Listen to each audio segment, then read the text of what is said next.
Nero or Julius Caesar, and other great leaders put laurel leaves on their heads instead of a crown? Yes, it represents great power and being a supreme leader.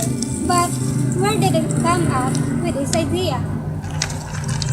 In this movie, you will witness the short story behind the leaves. Watch, listen, and most importantly, enjoy. One beautiful day in a faraway land of Apollo, the god of music was very bored until he saw Eros, god of love, playing with bow and arrow.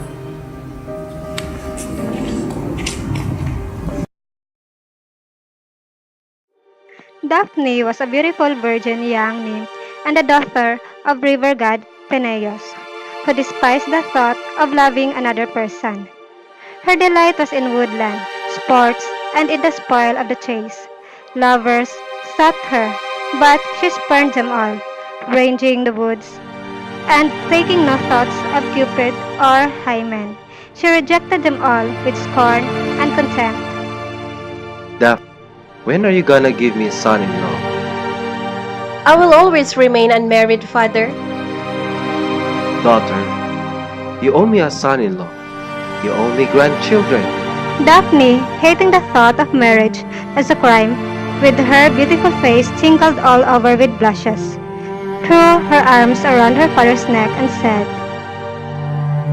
Dearest father, grant me this favor that I always remain strong, independent, unmarried woman, just like Apollo's sister, Diana. He consented, but at the same time said, Your own face will forbid. As Daphne was pleading with her father, Apollo went out to slay the snake python because she was harassing him and his mother. It was a long, bloody fight.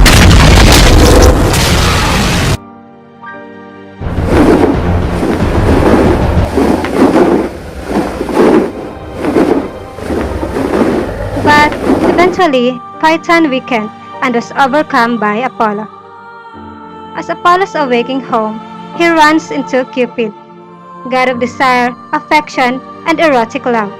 Apollo saw the boy playing with his bow and arrows, and being himself elated with his recent victory over Python, he said to him, What have you to do with warlike weapons, saucy boy? Leave them for hands worked with them. Behold, the conquest I have won by means of them. Over the vast serpent whose stench is poisonous body over acres of the plain. Be content with your torch, child, and kindle of your flames.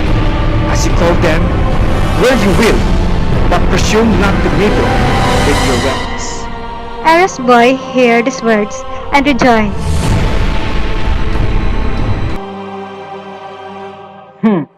Your arrows may strike all things else, Apollo, but mine shall strike you. So saying, he took his stand on the rock of Parnassus and drew from his quiver 2 arrows of different workmanship.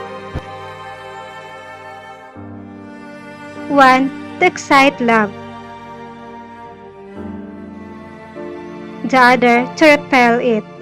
The former was of gold and cheap-pointed, the latter blunt and tipped with lead.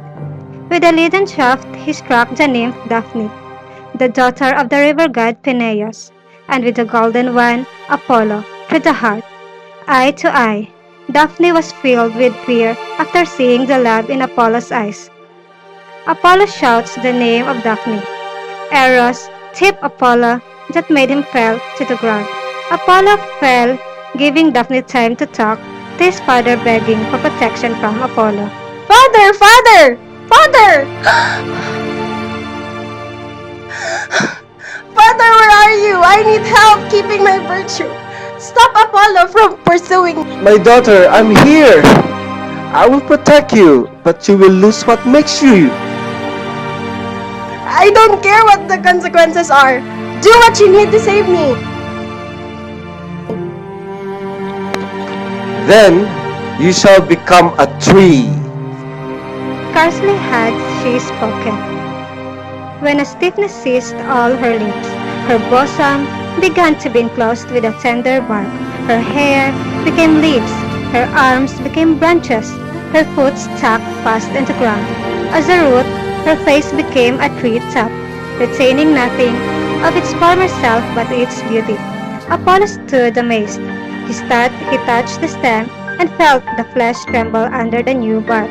He embraced the branches and lavished kisses on the wood. The branches wrung from his lips. Since you cannot be my wife, you shall assuredly be my tree. I will wear you for my crown. I will decorate with you my harp and my quiver. And when the great Roman conquerors lift up the triumphal pomp the Capitol, you shall be woven with into threads for their brows, and as eternal youth is mine, you also shall be always green, and your leaf know no decay. The nymph now changed into a laurel tree, bowed its head in a grateful acknowledgement.